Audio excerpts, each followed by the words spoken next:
Hey, Assalamu alaikum wa rahmatullahi wa barakatuh. Welcome to another program of Project Zainab Live. We're here with you every Tuesday and some Wednesdays. And so far, we've lost Sheikh Hamza on the Wednesday programs, but we are going to bring you some interactive quiz sessions with Brother Afad Jafri coming up from next Wednesday onwards. Every Tuesday, inshallah, you'll have me as hosting. Somebody today we have on our program very into psychotherapy. He's a psychotherapist, a counselor, mentor, and somebody who's been coaching as a part of his profession. Alhamdulillah Rabbil Alameen. Today we're going to be discussing the topic marriage and avoidance. And as I say avoidance, it's only because we're trying to see or explore some issues around why more people younger and younger these days are trying to kind of push off or put off marriage for as long as they possibly can. And there could be many reasons linked to that. But one of the issues that we're also going to be looking at is temporary marriage versus permanent marriage. But we'll come down to that soon. First of all, let's welcome our guest, Dr. I always call you Doctor, don't I? Mr. Bilal Ali Hughs, psychotherapist, counselor, mentor, and coaching for a very long time now. I've had, I've had the pleasure of meeting you several times on Safir TV in the past, and that seems like decades ago now. How time flies. But look how time flies. Yeah, you haven't changed one bit, though, I must say. We do have this issue about marriages and young people, and we know that there's a lot of issues that are presenting themselves. Not to say just these modern times, but I see some changes that are kind of evolving with young people and what their concept of marriage is. I'm sure that in your therapy sessions, you must come, because you do a lot of the marriage counseling and therapy sessions with young people or people or couples who have had disputes or trying to mend their marriage in some ways or evaluating their marriage at some point. Do you come across young people who are perhaps very, very set in their ways and they've now kind of embarked on marriage and they find it extremely difficult? I meet all manner of people. Bismillahirrahmanirrahim. And thank you, Sister Zainab, for extending the invite. Sister Ruhi on Zainab TV, excuse me. But yeah, no, in all truth, I come across or work with or interact with clients from a variety of backgrounds, religious, ethnic, racial, whole wide range of demographics. And one of the things that's interesting is that there are common themes regardless of people's backgrounds. And this area of marriage and relationships, it's quite a universal or uniting factor between people in terms of the type of things what people have disputes over, finances, child rearing. It doesn't seem to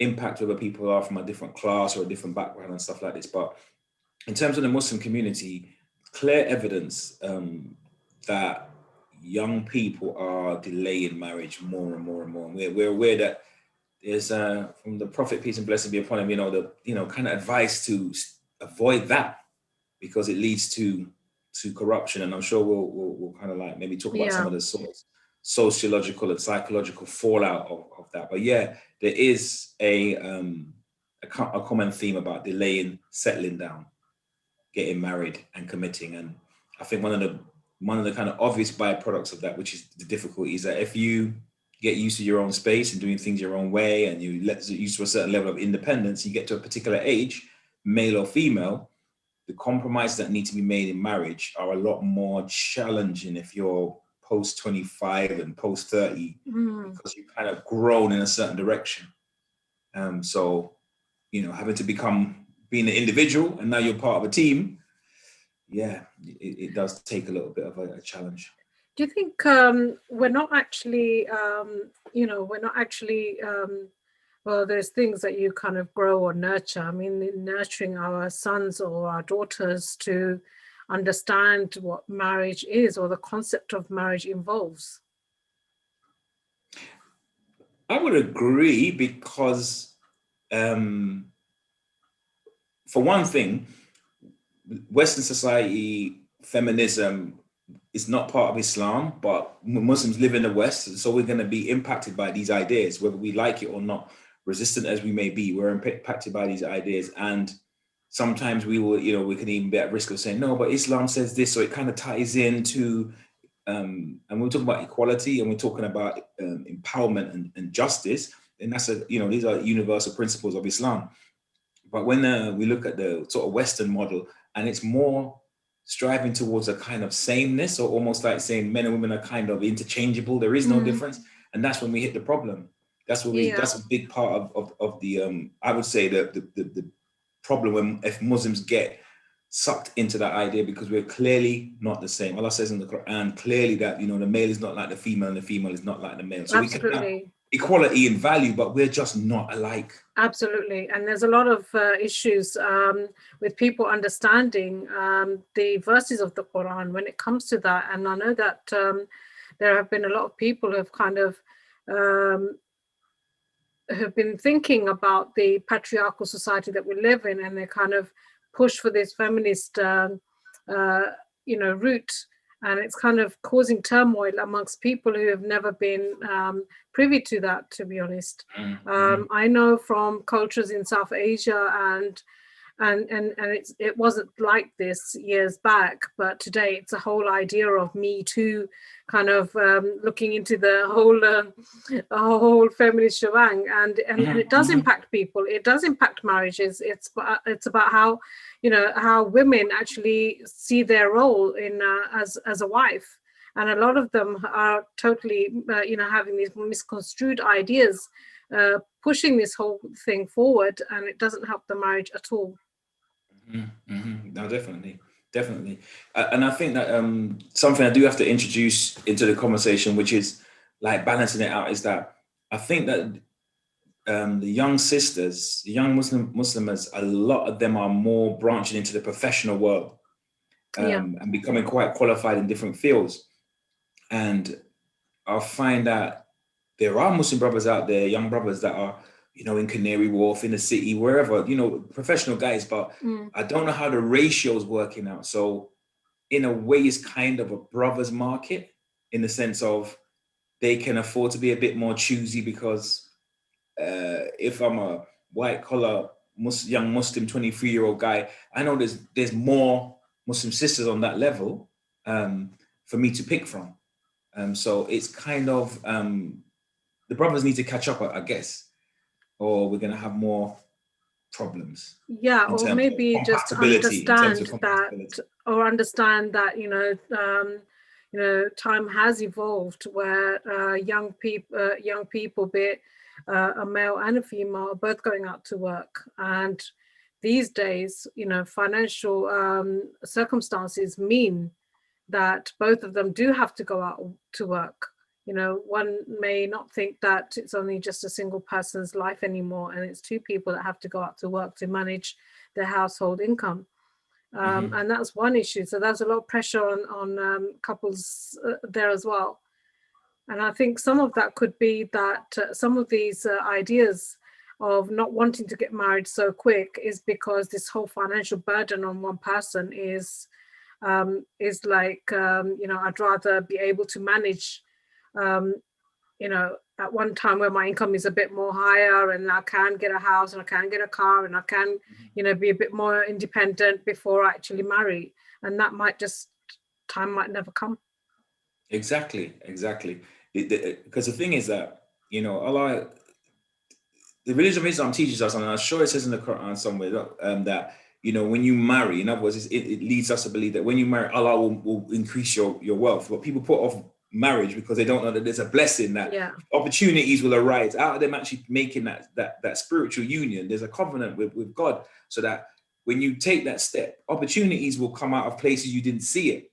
But because we become so, influenced by materialistic ideas, we can almost sort of say, quite controlling, quite calculating, where sometimes sisters are really good planners. Generally speaking, sisters are good planners, but I'll have my children when I'm 30, and then I will get a house at this age. And it don't always work like that. Yeah. And when you put it off, that's making the assumption that, do you know what? One, I've done enough work on myself in terms of my self-development, and I've kind of thought about and conceptualized the responsibilities of being a wife, and I'm happy for that. That's making that assumption that that's been going on while you're delaying putting off marriage. And two, that actually when I do decide to get married at about 28, I'll probably 4 or 5 months, and I'll meet a suitable brother. One of the sheikhs or imams will introduce me to a nephew or roll me out somebody that's suitable.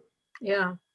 Or whatever means of a matchmaker, but it doesn't always play out like that. There's No, just it doesn't. start to meet different people and think, before she's had a 5-minute conversation, oh God, can we get out of here? He's a nice brother, but he's not my type. And then it's not like we don't go in Tesco's and pick wives or pick husbands. They're not on the shelf. It's a bit more, nuanced and technical than that. So let's assume that we can just get married when we want to, just like that.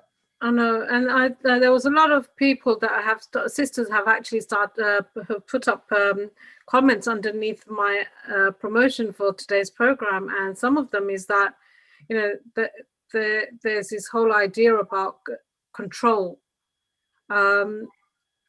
Is what the sisters are thinking is control just normal control, or is there should be no control? I mean, where do we draw the line when it comes to being coercive?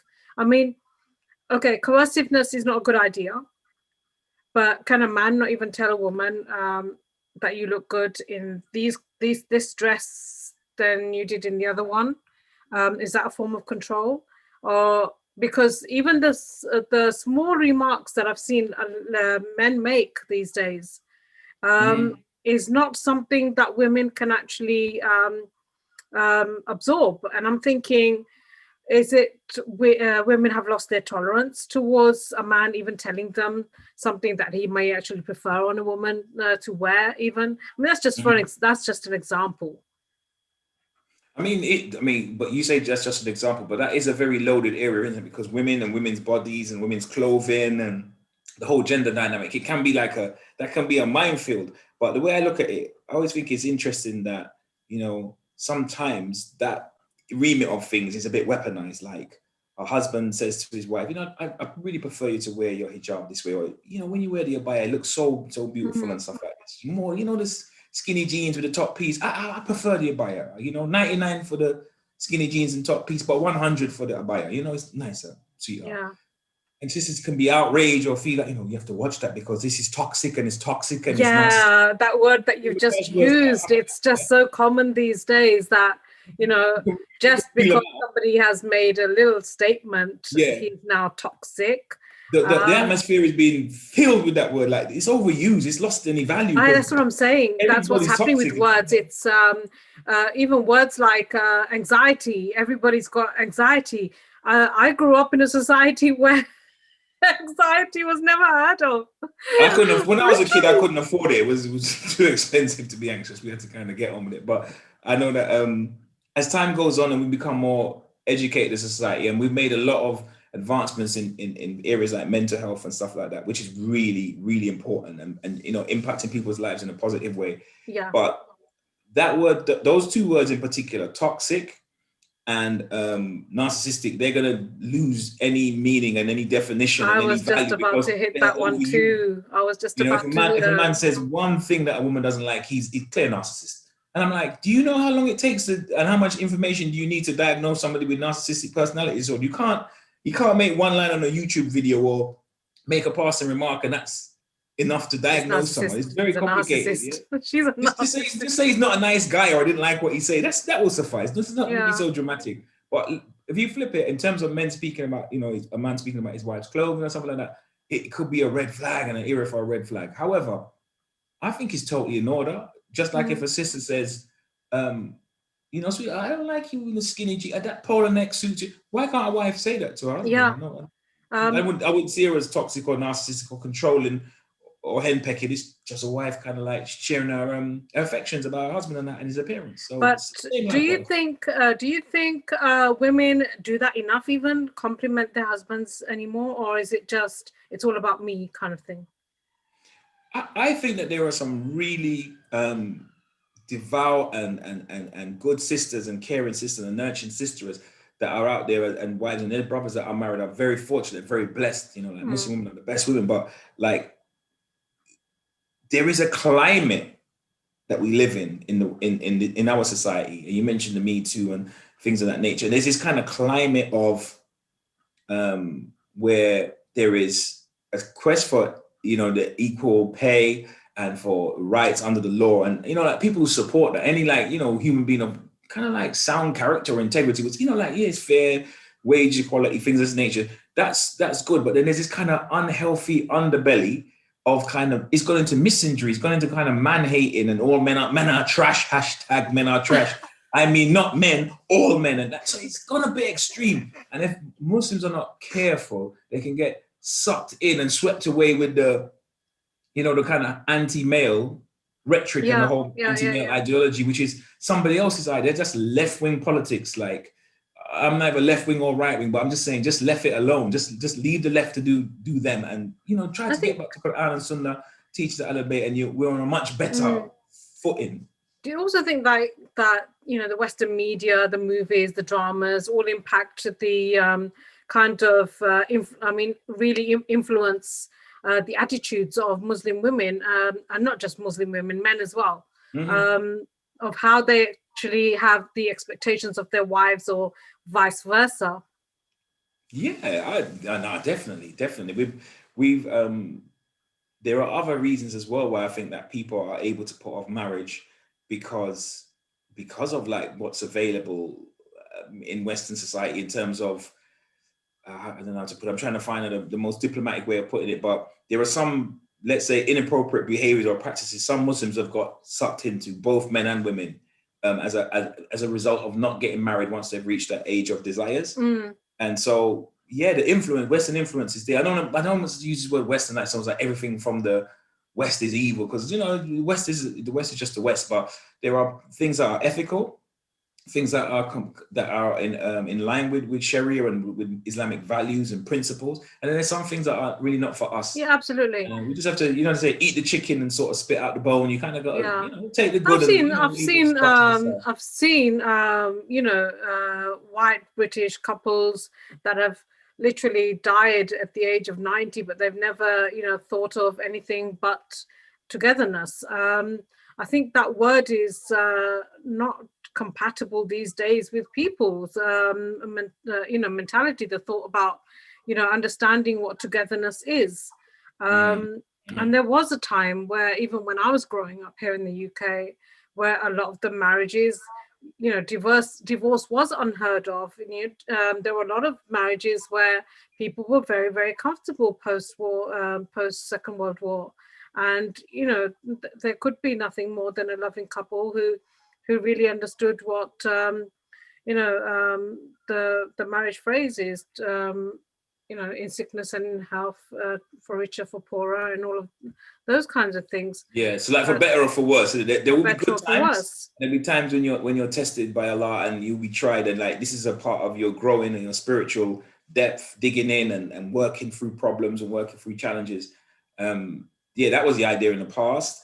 I think that we've in the modern world, it's a product of the modern world that we've been kind of spoiled and possibly misled, because we're more taught about availability, and that the grass is always greener, and so that people feel, talak to divorce and get this divorce because they believe there's somebody, some great on the other side of this. There's a happy ever, but that happy ever after means being alone. Yeah. And you'll find that many women, you know, there would never be an opportunity that would arise for them in the future if they, if their tolerance levels are very, very low. And I'm not just going to say it's just women who want to out themselves out of the marriage, but sometimes there are men who make it very, very difficult for women to kind of cope with. So, you know, there's two sides of the story here. And no doubt you do your therapy sessions and you guide people to the best of your ability. But there are men who make life a lot of misery, a total misery for some women. And And it's, it's the doing of some mothers as well, because they're raising these young men. Exactly, exactly. I mean, I think that what we need to come back to as a community is maybe teaching the idea of teaching young people, children, about certain responsibilities and the idea of marriage from a lot earlier. Yeah. The Prophet Muhammad SAW said, marry your children young. And I think people were getting married, even in non-Muslim British society 30, 40 years ago. People got married at 17 and 19 and stuff Oh, like yeah, that. yeah, absolutely. So it's something about, it's not just something to say, oh, Muslims, but it's something about the modern world and Muslims being in the modern world now. We kind of get hoovered up into some of these It dynamics. gives space, doesn't it? Yeah, Space because arises for something like what this. they invented in the West, and I think this has influenced us in Muslim societies, right? But particularly Muslims that are in like Europe and Canada and Britain and places like that. They've created in the past something called teenage and adolescence. They kind of like invented this. This concept didn't really exist in other societies, in traditional societies, clan-based, tribal-based, these type of societies, but these traditional societies, for want of a better term. You're a boy. There's a particular day when you go into the woods with the elders and they bury you in a shallow grave, or they put you in a bee's nest, or they do some kind of ritual or process. And when you come out of that process, you are now a man. There's no adolescence. You will sit with the older men. You'll sit in a circle. You discuss grown-up things. You'll listen and hoover up the knowledge of a grown man, because you don't play with the little children anymore. And that happens in like a 2-day period, like a 2-day. Wow. You know what I mean? Like what they call rites of passage. And most societies have had them. Whether it's in the American continent, traditional people in Africa, throughout Asia, you have these different rites of passage. But in Western society, industrial society, we got rid of things like that. And then we kind of you get a leather jacket and a motorbike, you drink 7-Up and you look cool, and you play pop records. And, it adapts now. Now it's hip hop and grime, or it be rock, or, you got different styles. But there's this whole, and it's basically to do with capitalism. It's to kind of like keep you in a certain state where we can get as much money from you as a single person. Oh, yeah, of course. Right? The Because when you're idea of married, independency. like divide and conquer, right? Two people Yeah. at 19 or 22 or 24, they get married, they build a home, they start, building a family. That has a certain impact on the economy, as opposed to this girl going to concerts by herself and having girls' holidays and IB, whatever it is, and then guys doing the same thing, just as single people, or just not committed, semi-relationship kind of thing. So it's all a hustle, it's all a game, and Muslims need to just gently go back to our traditional teachings and start to teach the young people about the concept, the prospect of getting married from an earlier age, even if they are going into further education. You can be married and doing your BA yourself, and waiting to do your MA, and hopefully your PhD. You can still be married early on in that process. It shouldn't stop that from happening. Yeah. But I think I did have a question written out to you, which was related to education, in which a lot of young people perhaps are using their education to shift away from being told that it's time for them to get married. Yeah. And sometimes parents actually are reluctant. Sometimes it's the actual elders that are like reluctant, like, no, my daughter will not be getting married until she's working towards a doctorate. And but yeah, sometimes young people are as well. They're delaying it, and not having the best results. It's not necessarily having the best results, because like I mentioned that, and this is why, if there's anything I want to impress upon anybody that was young that was watching this, putting it off might be a dangerous delay, in the sense of it's not a guarantee you'll meet a suitable person if you just put it off just like that. Yeah. And there's also the spiritual implications, because the society we live in, people talk about, I don't need no man philosophy, and just doing my own thing, and we kind of a bit rugged individualism. It's a bit too rugged. It's too individualistic. I think that it shouldn't be like you're single and there's nothing wrong with you wanting to get married, but it's almost like we've created an environment where it would be embarrassing to say that, or almost embarrassing to say that to admit it to yourself. Like, God damn it, I'm lonely. I'd like to fall in love. I'd like to meet somebody, have a companion, I love companion, and be happy with that person and build with that person. It's almost like we're kind of like inculcated to say, no, I don't need any. I'm just me. I don't need anybody. I'm very strong. I can, like it's not our way. That's not from Islam. Yeah, I think as we've moved along in over a good period of years, I think the whole issue is that young people are, they are drifting with that sense that they will find somebody who'll be, a wonderful person. In a woman's eyes, it'll be the dark, tall. Was it dark and handsome? Dark, tall, and Stranger. handsome. Yeah.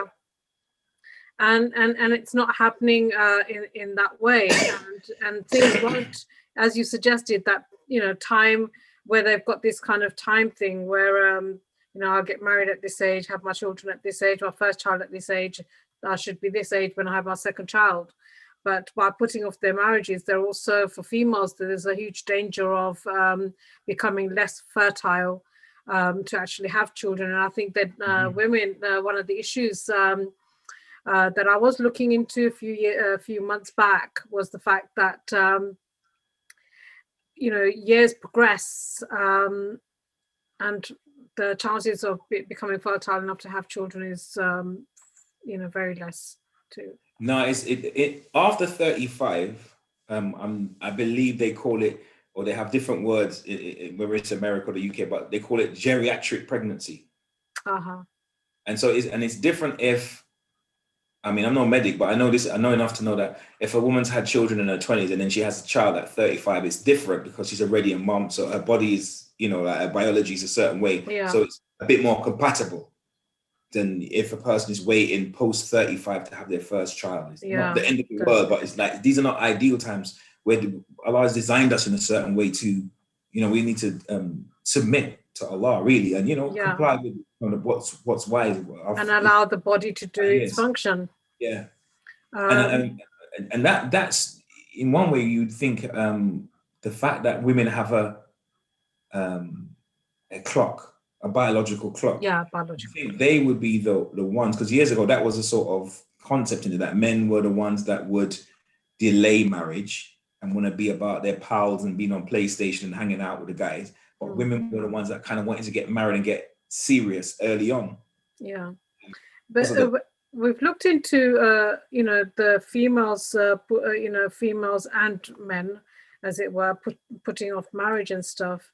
But some of the reasoning that a lot of the women have given in the past is that our men are not men anymore. They're, they have feminine tendencies. And they don't take responsibility as a man anymore, or they have their weaknesses. So females have their weaknesses just as much as men have theirs, but there's a lot of finger pointing going on from females towards the type of men that we're actually we have in our society or in our communities now. So what would you say? Is that a harsh reality? You know what? I felt like I've spoken about the sisters, and they may sound like I'm being hard, but I'm being honest. Whatever I'm doing is I'm being honest to the best of my abilities, and those are my views. So I might have said some things that were, like some sisters may feel, rubbed the wrong way, but I mean it from Brother Bilal means it from a sincere place. But when you raise this question about the brothers, I have to acknowledge that I believe that there is a significant amount of evidence to say that it's true, that the brothers, a lot of the young brothers are they're not brought up in a certain way. They have a certain level of freedom, and like I said, it's being products of our society that they don't have maybe certain concepts of being responsible or mature that, in the past, the way that men were raised to be men in a certain way, that it's a kind of byproduct of the societies that we live in. But the thing is, the men are not getting necessarily mature with time. People mature with life experience. And so there's no guarantee that even delaying because the brothers aren't ready, they don't just become ready like that. Yeah. Time. They need to be put in certain situations to become ready. So I do understand where the sisters are coming from, because I see this. I deliver training mental health training in certain parts of London where it's, you know, quite dense Muslim populations. And I've noticed that a lot of the professionals are women, a lot of Muslim sisters. You know, every time I deliver a training, hijabis left, right, and center. Young, none speak to them, blah, blah, blah. Most of them are not married, or they seem like they're not married. They're really like advancing in their careers. And the kind of word on the wire is almost like similar to what you're saying, like the brothers ain't really stepping up. You know, the women are advancing then. Let's put it that way. Young Muslims are advancing. You see them in the university campuses. You see them in the college, they're qualifying. There's brothers there as well, but less and less brothers. And that's having an impact. That's having an impact. But I think that this is something, I'm really thinking that this is a good conversation that you've raised, because I think this needs to be addressed in a bigger way, because it's a bigger problem that the fallout of this type of dynamic going on unaddressed. Think what it's going to be like in 10 years time or 20 years time. You know, it's not going to, without it being addressed, it's not going to get any better. It can only get worse. Yeah. So I do think that we do need to kind of like deal with this as a community, or in communities in, say, like the UK. But there is a bit of a challenge in that respect, because that's what the sisters are saying, that the brothers are not that's what I'm hearing, that the young brothers are not responsible, they're not ready, and you know, this is one of the factors that, you know, the sisters are saying they can't find somebody. That might mean marrying older brothers who may be over another 10 to 15 years older than them, perhaps. I mean, to each their own in terms of taste. I mean, or personality, and whatever the case may be. But I'm just thinking that if you're, say, a sister's 22, she might not meet a brother that's 22 or 23 that's going to be on her level. It might work out that the brother might be like 29, 30. Yeah. So we have already always, it's always been said that, you know, boys mature later than the girls. Yeah. And perhaps, but I do think it's not that case. I think it's a case where you may find mature young men belong to specific households or come from different environments. And perhaps, you know, the environment where, you know, they've had a luxury life where everything's being given, where they're mollycoddled, let's just say that. Yeah. That's the word I want to use. Where, you know, they're mollycoddled by their parents, and usually the mother in this case. And it happens that, you know, they're spoon-fed everything and anything, and they don't feel that they have a responsibility or a duty at certain ages. And I think parents should kind of, especially mothers, should kind of let go and, you know, let go of some of their doing damage. Yeah, because there is a huge damage. Out of love, mothers are sort of sparing them some housework and protecting the boys from certain things out of love, but they're spoiling them rotten. And this is going to be somebody's husband one day. And if he's not, even if a man is not the most domesticated man, but he's very industrious, he can still he can still make the cut. But if he's neither going to be competent around the house and willing and sort of, you know, not switched on when it comes to that, and on top of it, he's not an industrious, hardworking, blue collar, white collar, no collar, whatever, but he's out there grinding to get money and to bring the paycheck into the house. If he's not got either of those qualities, we're kind of asking a lot from the Muslim sisters. Yeah, that's what I'm saying. You marry him, he's a nice guy. He's, you know, he looks smooth looking guy, you know. So he can sit on a sofa all day and tell you that, he was I was out looking for work, love, and I was in the paper and whatever, and just waffling around. No, this is not good enough. It's not good enough. Certain characters from comedies come to mind where they just kind of slumped back and just observing the female just going about her business 24/7, yet they're not pushing, you know, they're not pulling up their socks to actually go about do their, you know, take on their responsibility, even with the children even. And I think there is a lot of awareness now in young women that wasn't around a lot years back also. And there's a lot of educated women who've actually taken on reading the verses from the Quran in which it, you know, talks about, you a woman's responsibility, but it also talks about the male responsibility. But there's also women who are actually going into tafsir of it all and understanding that, a woman's money is her money and a husband's money is her money too. Years back, it was, the man was pinching from the wife if she was working also. And it didn't matter, and she was giving and giving. But now you've got some very staunch young ladies who are actually ready. They're not afraid to assert their rights. Let's put it that absolutely way. So, yes. And these were things that, even in your marriage nikah contract, and these weren't even read in South Asia. The men, the alims would actually just bypass that and then just go move on to the meher issue. Yeah, I'm not joking. This was the case. This was the case. Okay. But now they've actually kind of looked into that, and now women are saying, okay, prenuptials. So yeah, I should have the right, or whether it be an irrevocable marriage or so and so and so and so, and I'll put this down and I'll put that down in the contract, and before it wasn't any of that. Before, but this is what happens as more sisters become educated. It becomes part of a culture of being switched on. Brothers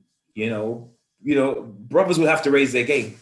Brothers will have to raise their game. There are some really good young brothers out there, smart guys and ambitious and striving guys, and some knowledge and stuff like that. But I just feel like from what I can see, there just seems to be a plethora of Muslim sisters that are just in higher education and just about that life, just striving. Yeah, but I think it's also because of opportunities.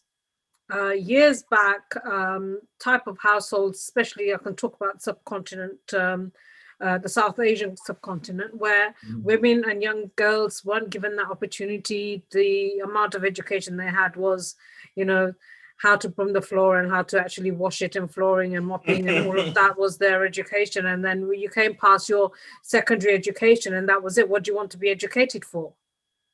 Leave the education to a young man, and we'll find you a young educated man, and find that he's lost his job. And our times have changed. Yeah, and times have actually really, really changed. So, I mean, there's things that are moving. I just want to touch upon this wonderful thing called romance versus bromance. Some of the girls, some of the young people, I seem to be like a spokesperson for females today, and I'm not that. I do want to cover the young men and stick up for them too, because I know how hard it can be. If a woman doesn't want to make you a cup of tea in the morning, she won't make you a cup of tea in the morning. And if you want to make your own cup of tea, she will not even touch your washing. She won't put your stuff in the washing machine. And we've come across those kind of women too.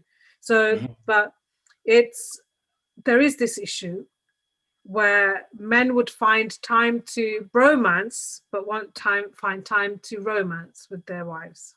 So bromance meaning they want to hang with the guys, hang with the fellas. Yeah, they'll always be able to take out time for that. Yeah. I mean, balance is important, but I mean, because it is healthy for couples to have separate time and to have their own. And life, right? Give each other some space. That's a good thing. Yeah, and that builds up a kind of, curiosity in the heart. Like a lot of people that I've spoken to, so many people I've spoken to during lockdown, for example, say, "Oh, this lockdown is tough, man. Hey, man, I love my wife, man, but hey, people sounding worn out." Or female colleagues and stuff like that says, "Oh, I love my husband, but man, just working from home." Like, so, there's nowhere to go and break the cycle of being, So in normal times, it is healthy for the sisters to go off and go to a halakha or whatever ladies go and do, meet for a coffee with their girlfriends, and likewise the guys want to hang out with their with their dudes. And I don't think there's anything wrong with that, but I think it's just that it's a healthy balance that people need to strike and not overdo it. Like it's a neglected. It should be I personally think that it's probably better if the couples feel like each other are priorities. Yeah. And that, depending on what we've planned, if I'm available and a friend has approached me because there's some sort of henna party or the guys are going, I don't know, shisha. What these young guys do, whatever these young bros do, I'm not encouraging none of it. Yeah, well, you know what I mean? Like they want to go off and do stuff. We're going to go and play PlayStation and shisha up the place or whatever. That's, but that should be based on, I haven't planned anything. It shouldn't really be put in, either shouldn't really be put in friends and other people over the spouse. Yeah. Should have really avoided it, because those are And I kind of think this become imbalance points is what of causes a contention. lot of disputes Yeah, within marriage, because a female will always feel, well, I'm stuck at home with the kids. And you'll always find time to go out and have, your little time out with your friends and whatever. You can go out to snooker clubs, and you can go out to golfing and bowling alley and what have you. But women will be feeling, some females do believe that, some men give far too much precedence over to their friends rather than their wives. yeah. I can imagine that. I can imagine that. I know that what would be helpful is if husbands make strategic time to say they're going to arrange for a family, friend, whatever it is, but somebody to babysit as well.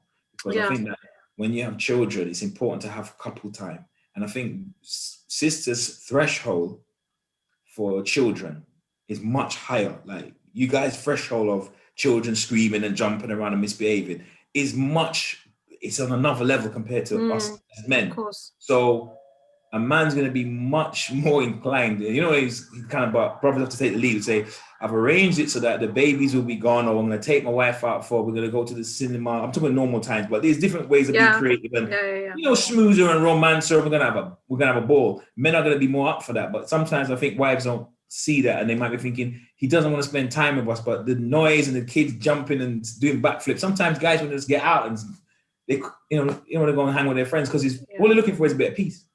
Yeah. Sometimes, so there's that dynamic as well that doesn't always get addressed.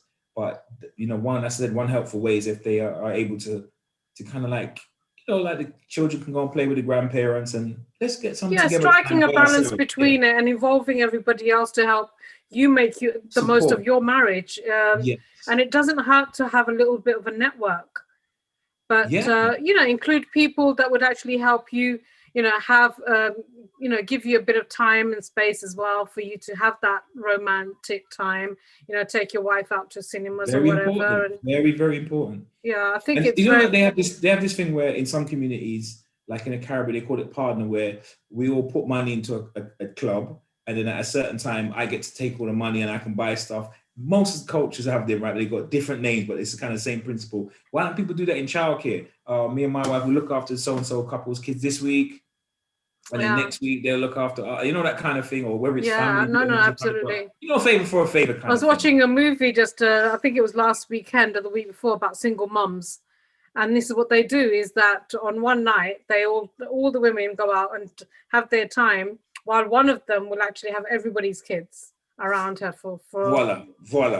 So something of that nature. But so I thought that was a really good idea. And I don't know why we can't introduce it, because although we're talking about marriage and we're talking about couples, my heart goes out to single mums too, who actually brought up their kids by themselves and actually and having to toil that much, but not having their own space at all, not even a self-pamper day kind of thing.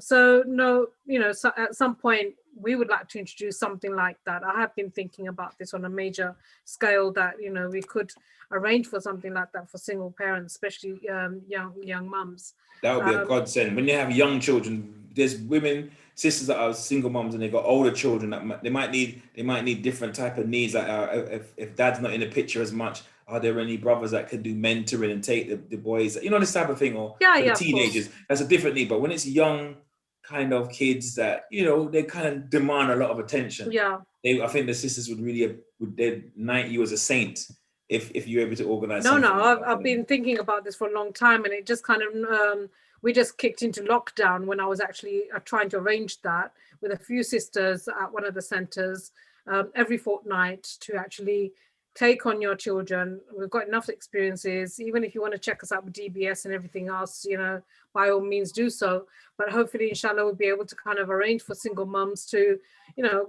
go out, go shopping, buy something for yourself for once, and it's not always just about children. For you, if you want to live and it's difficult for you not to be able to get married in the short time, but you want to have some time for yourself, and I think every single mum or any mother or any woman deserves that just as much as men do.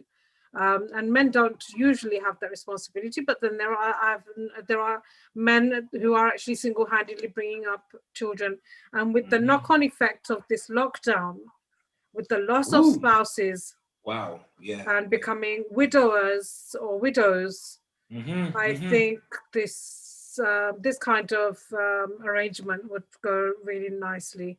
But before we go, and we haven't got much time, I still want to talk about, is temporary marriage becoming a trend more than a permanent marriage? Because I'm going to be honest, okay?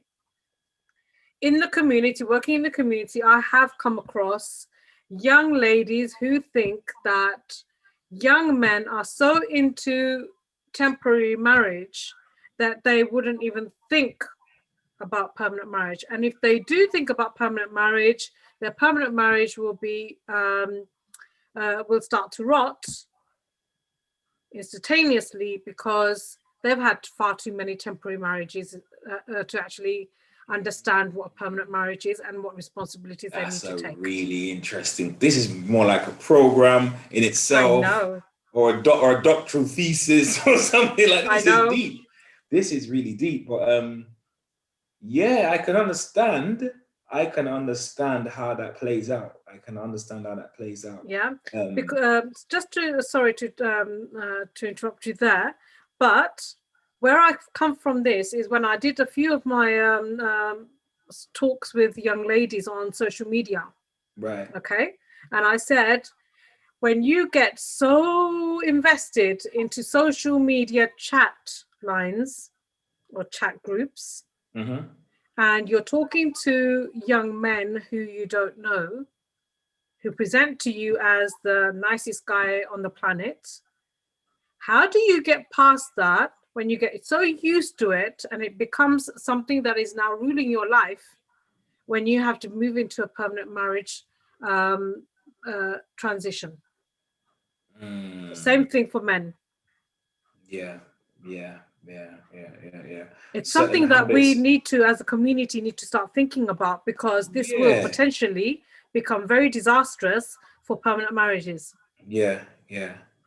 So if the man is used to temporary marriage, he's a little bit spoiled. So then when he gets married, he might lack the backbone a bit to kind of work through, because there's less responsibility, moving into more chapters. Different responsibilities. And committing. So he's not ideal. He might not be ideal or whatever, resistant. And on the flip side, the sisters who get friendly and they're not doing anything physically, but just over friendly with people on social media, and guys liking her picture or whatever. And then when she gets married, if she don't know how to curtail that, that's going to bring a problem. So imagine some female that spends, for example, a third of her day literally chatting away online to somebody who she calls a friend, but it's just friend basically.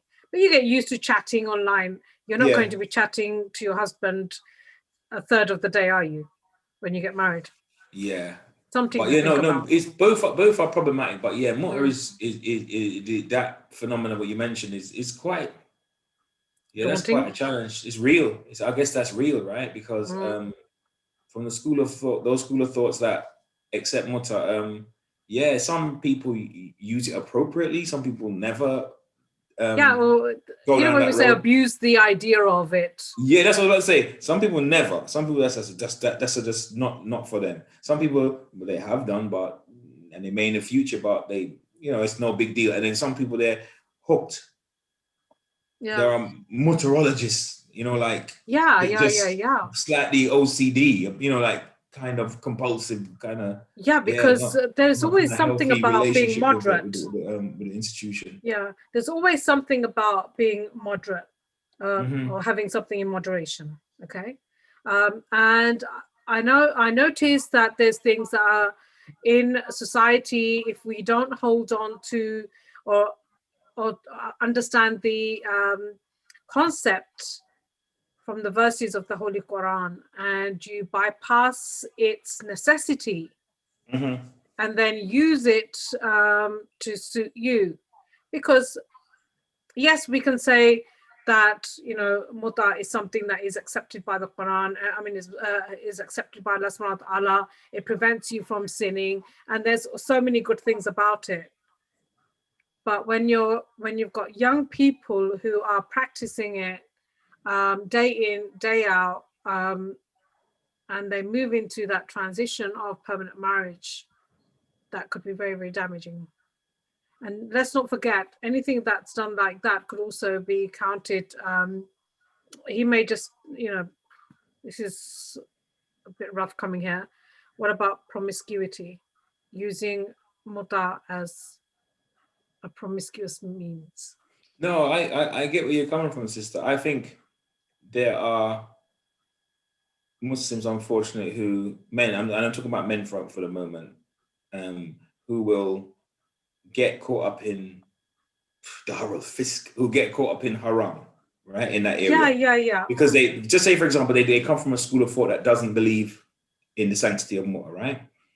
But if they get caught up in that haram promiscuity, right, it can be damaging to them when they enter into nikah, right? But likewise, even those who come from a school of thought which does agree with muta, but they are promiscuous over usage, then it can affect their, you know, when they go on to get to have nikah, it can affect, because it's going to affect their character or their what's the word I'm looking for, like, you know, willpower, worldview, attitude, you know, these things will be impacted. So yeah, there is that danger, but it's such a contentious area because it's like polygamy and these different things, where it is really addressing a social need, but it's also addressing a need that we sometimes are uncomfortable discussing as human beings, or at least in this, as I said, this feminist world. Like, male libido is a real, not just like females have libido, but male libido is a thing unto itself, and we can't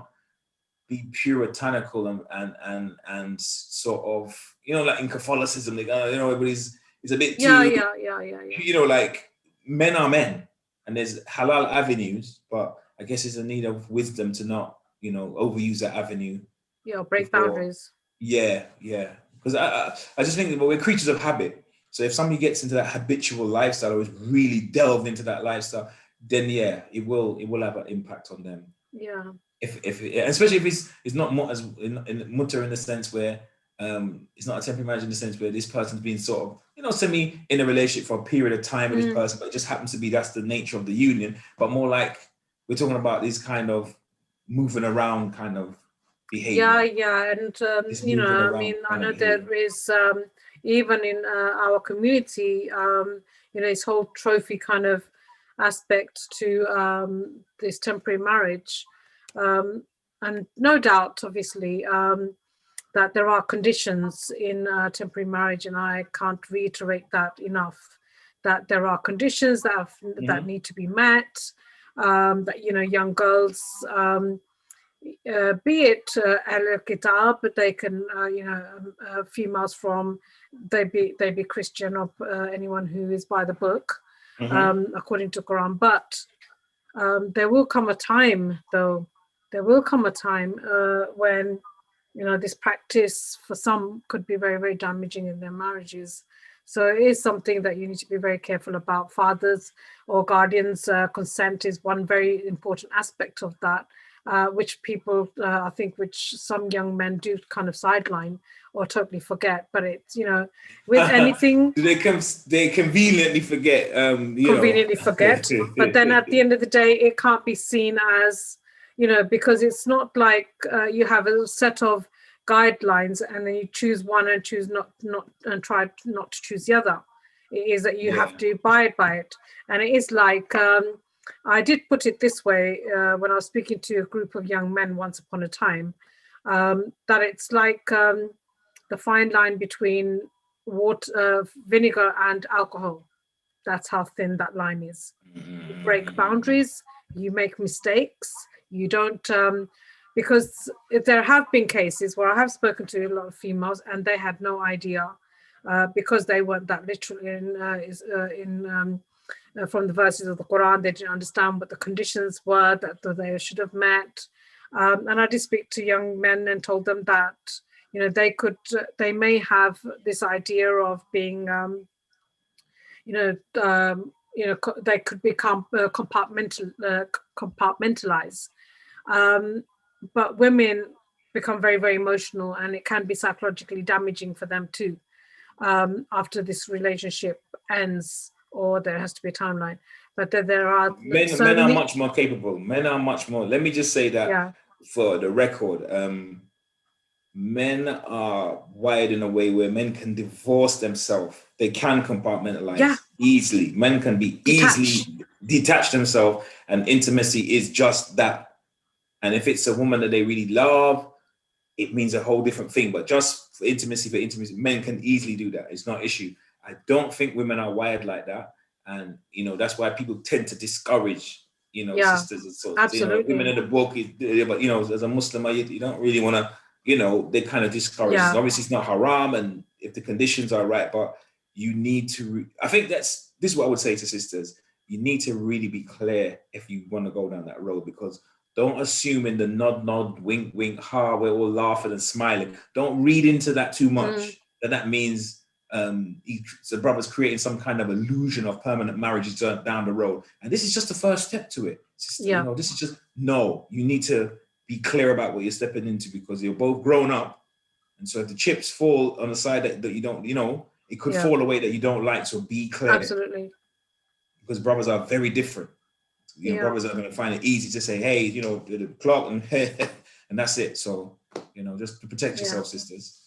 Just want to say thank you so much. We don't have much time left, and we could speak for hours on these topics. And I'm sure that when you come off air, you'll be thinking, oh, I could have said this. I could have. Oh my gosh, I had this to say too. I could have added this, and I could probably be doing that, because it is a very contentious issue. But then there are so many people that are suffering without marriage. But then there are a lot of people that are suffering within marriage too. And divorce is not a bad thing if it leads to that.